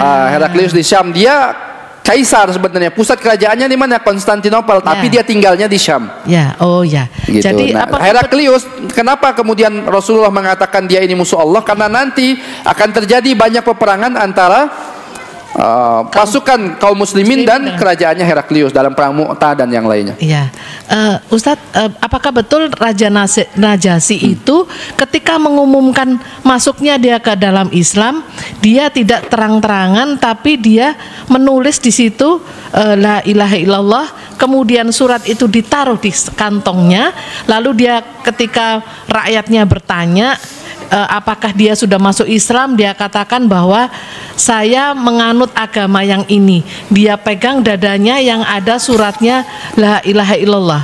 Apakah betul ataukah dia memang secara jahar mengucapkan asyhadu alla ilaha illallah?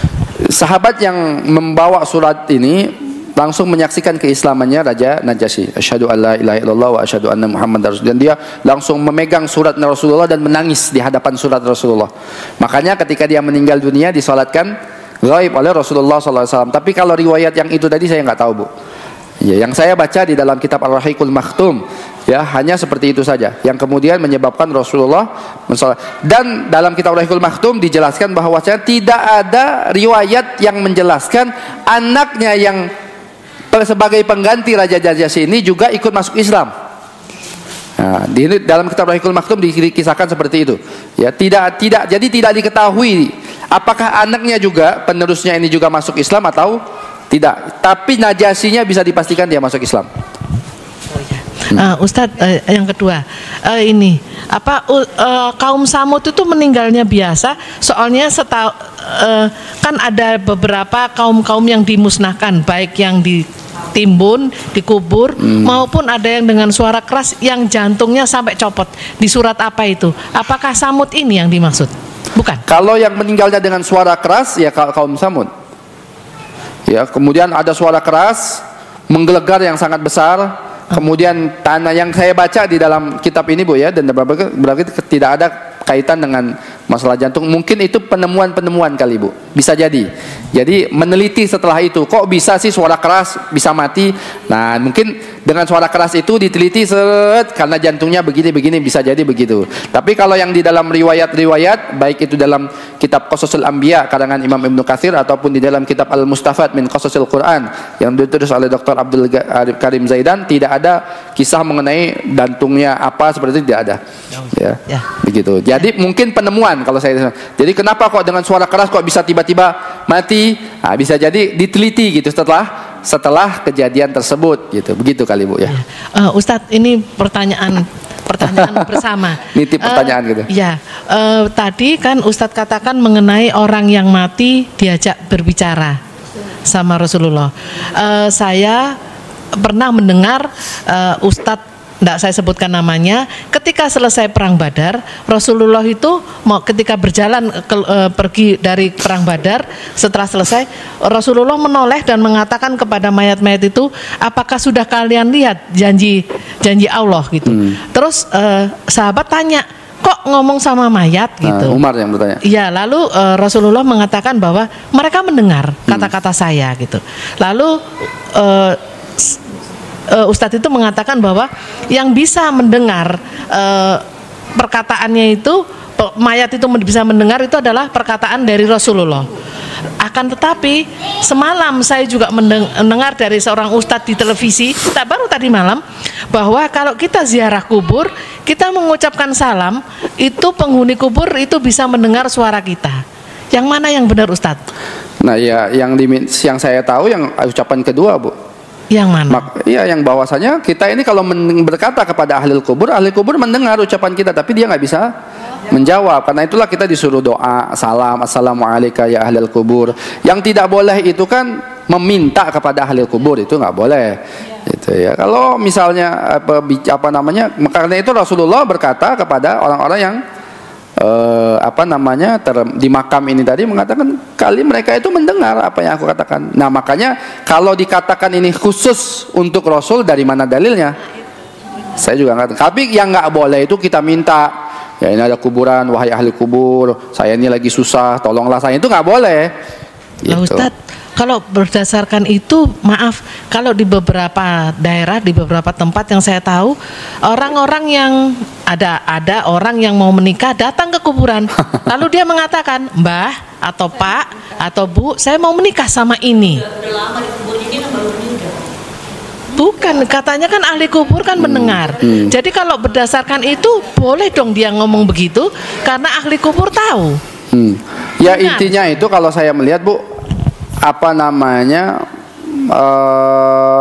kenapa dia mau datang itu tuh hanya minta izin saja, atau bukan minta izin, maksudnya apa? Laporan. Hanya ngasih tahu saja. Laporan, ya Pak. Laporan saja. Wah, saya ziarah mengingatkan kepada kubur ini kakek kita dahulu, ya kita ini insya Allah akan menikah begini-begini, atau misalnya minta izin, nah itu nggak boleh kalau misalnya, atau minta berkah, ya itu nggak boleh. Tapi kalau cuman apa namanya laporan dan bukan kemudian dijadikan sebagai syariat, nah, atau misalnya kalau kita nggak datang nanti kakek marah, itu nggak boleh. Ya kalau memang ngasih tahu, ya ini kita mau menikah, cuma ya mereka hanya mendengar, tidak ada kaitannya dengan meminta apapun terhadap ahli kubur. Dan iya, niatnya untuk apa? Kalau niatnya minta berkah, nah itu nggak boleh.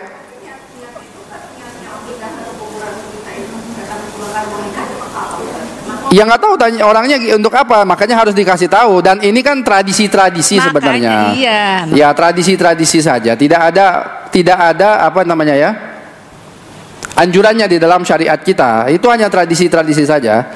Ya, yang ingin saya katakan, kalau dia tidak minta berkah tidak dikatakan syirik.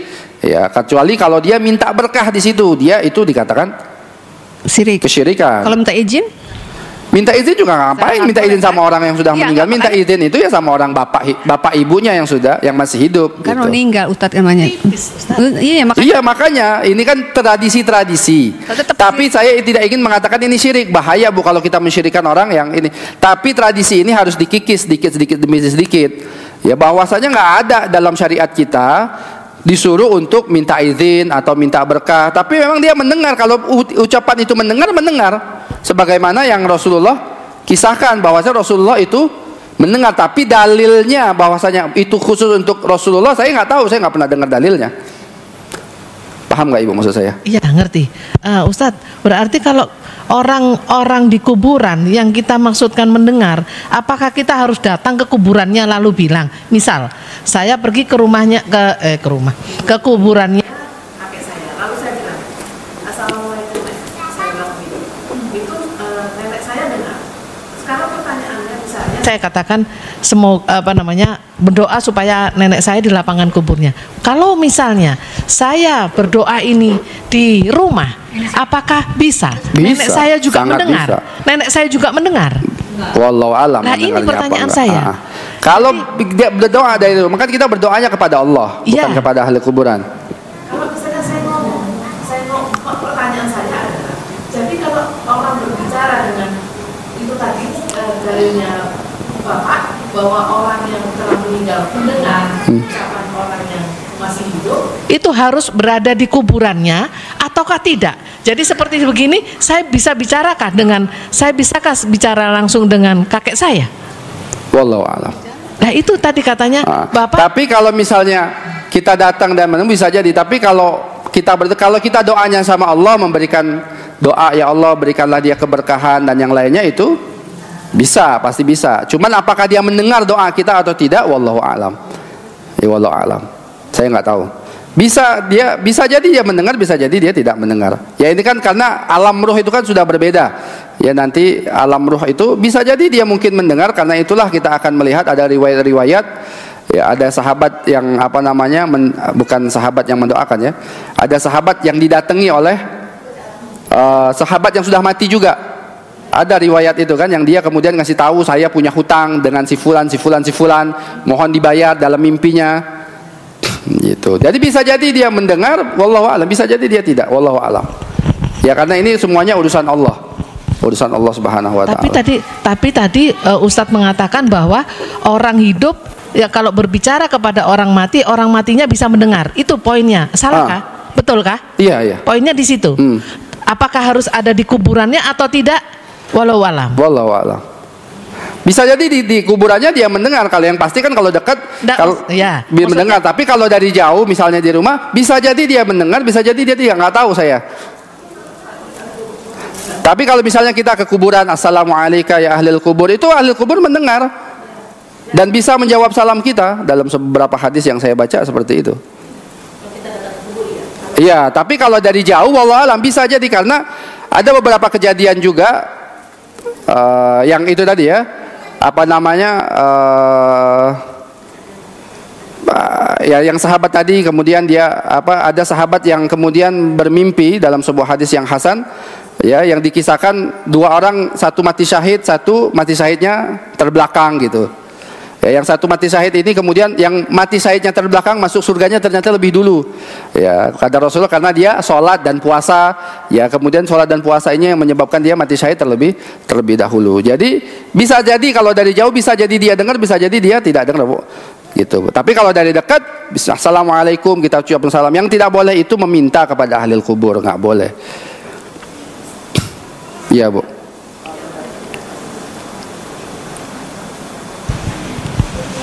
Udah, Mbak Ivo? Ya. Ya, mungkin sedikit saya tambahkan Ustaz ya, kalau tidak salah sih Mbak Ivo, sepengetahuan Ana, kalau untuk mayit bisa mendengar perkataan kita ketika kita mengucapkan salam di kubur. Hanya itu aja sih yang setahu Ana. Tapi kalau dia misalnya memberi laporan saya mau nikahin itu, mereka tidak bisa dengar. Setahu Ana seperti itu. Hanya ucapan salam. Gimana Pak ya? Kalau tidak salah yang pernah Ana dengar itu, mereka hanya bisa mendengar ucapan salam kita Ustadz. Tapi kalau kita misalnya laporan, kita mau nikah itu mereka tidak dengar. Apa? Setahu Ana juga tidak. Tidak juga. Jadi hanya salam aja kalau yang Ana tahu. Jadi mereka hanya dengar, jadi hanya dibuka oleh Allah itu hanya salam aja. Kita memberi salam, dijawab sama mereka, mendengar salam kita, hanya itu aja. Yang lainnya sih enggak, setahu Ana itu. Terus kalau yang masalah Nabi berkata begitu terus mereka mendengar sih, sebetulnya memang kekhususan untuk Nabi. Tapi tidak semua Nabi, salah satunya memang Nabi Muhammad SAW. Makanya Nabi bisa berkata begitu, karena kalau untuk orang mukmin hanya bisa mengucapkan kata salam. Tapi kalau untuk Nabi, beberapa Nabi bisa mengucapkan di luar salam kepada orang-orang yang sudah meninggal. Kalau yang anak tahu sih seperti itu, satu Allahu alam ya. Boleh nanti kita bahas secara lebih detail lagi masalah kaitan dengan alam gaib dan alam kubur ini. Iya. Gitu. Memang itu juga banyak perselisihan sih antara di antara para ulama. Iya. Terus ini Ustadz, Ana mau tanya Ustadz ya. Ana sih tadi nggak begitu, mungkin agak terputus-putus tadi mendengar kajian Ustadz tentang Nabi Soleh ya. Cuman Ana mau tanya, pernah juga Ana baca gitu Ustadz ya, bahwa kisah untanya Nabi Soleh ini kan yang bunuh satu orang ya Ustadz ya. 9. Yang berencana 9 ya. Tapi yang membunuh kan satu orang ya. Ya, Qadir. Yang membunuhnya sebenarnya satu orang, yang berencana 9 orang. Tapi seluruh kaumnya itu diazab gitu Ustaz ya. Ketika seluruh kaumnya diazab ini, adakah satu di antara mereka itu yang menjadi ahli surga gitu Ustaz? Ada nggak kemungkinan seperti itu Ustaz? Saya nggak tahu, nggak pernah dengar itu riwayatnya. Ya, yang mereka tidak berencana, tapi mereka memang kaum Samud seperti itu, Ustaz. Kan mereka diazab yang semua. Saya tahu orang-orang yang kenapa mereka ini semuanya diazab oleh Allah Subhanahu Wa Taala, karena mereka menyetujui terhadap pembunuhan unta tersebut. Jadi kan Qadir bin Salif ini tadi kan minta persetujuan ke kabilah ini, bahkan kabilah-kabilah itu memberikan bantuan ya dengan diutusnya 7 orang untuk membantu. Nah, persetujuan inilah yang kemudian membuat mereka juga diberikan azab oleh Allah Subhanahu Wa Taala. Nah, begitu Bu. Jadi yang lain itu kalau yang beriman kepada Nabi Soleh diselamatkan, yang beriman. Ya ketika melihat mukjizat itu kan sebagian di antara mereka beriman, yang orang-orang mustad'afin. Nah, hadirin jamaah sekalian, kalau yang mereka ini yang beriman diselamatkan oleh Allah Subhanahu Wa Taala. Gitu. Ya, cukup ya. Kita cukup dengan doa qadrul majlis. Subhanakallahumma wa bihamdika asyhadu an la ilaha illa anta astaghfiruka wa atubu ilaik. Assalamualaikum warahmatullahi wabarakatuh.